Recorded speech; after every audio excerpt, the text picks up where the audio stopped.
फिरतो. आला केश की करतो आत्महत्या, नाहीतर लावतो बाटली तोंडाला. आली शिवजयंती की घालतो करतो वाटत. त्यांच्या जन्मतारखांवरून मग आपण काय आदर्श घेत आहोत राजांचा?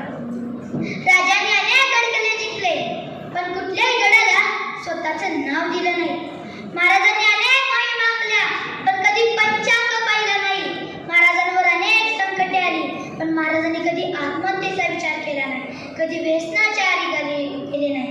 यासाठी आज खरी गरज आहे छत्रपती शिवाजी महाराज